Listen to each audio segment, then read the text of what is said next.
ইয়ো guys, এখন আমরা দেখবো এসব ফুটবল খেলোয়াড়দের বাবাকে এবং তারা কি করতেন। আর রোনালদোর বাবার নাম কি হতে পারে তোমরা গেস করতে থাকো। তো চলো দেখি। তো প্রথমে আছে লামিনে ইয়ামাল। লামিনে ইয়ামালের বাবার নাম মুনির নাসরাও। তো লামিনে ইয়ামালের বাবা ছিলেন আগে রং মিস্ত্রি। তারপর এমবাপ্পে। কি? এমবাপ্পের বাবার নাম এমবাপ্পে। বাবা ছেলের দুইজনের নামই তো সেম। গাইস, এমবাপ্পের বাবা ছিলেন একজন ফুটবলের কোচ। হ্যাঁ, তাই তো বলি, এমবাপ্পে তো ভালো খেলোয়াড় কি করে। এমবাপ্পে নিজের বাবা এমবাপ্পেকে খেলা শিখিয়েছেন। তো তারপর আছে ও আমার প্রিয় খেলোয়াড় বস নেইমার।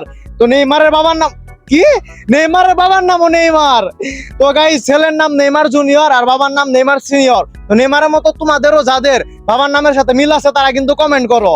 তো নেইমারের বাবা ছিলেন একজন ফুটবল খেলোয়াড় এবং একজন মেকানিক। তারপর নাম্বার 2 আছে মেসি। ভাই, মেসির বাবার নামও মেসি।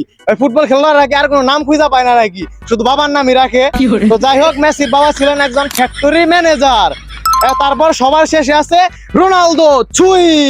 তো গাইস, তোমরা কিন্তু রোনালদোর সাপোর্টার হলে এখনই সাবস্ক্রাইব করো।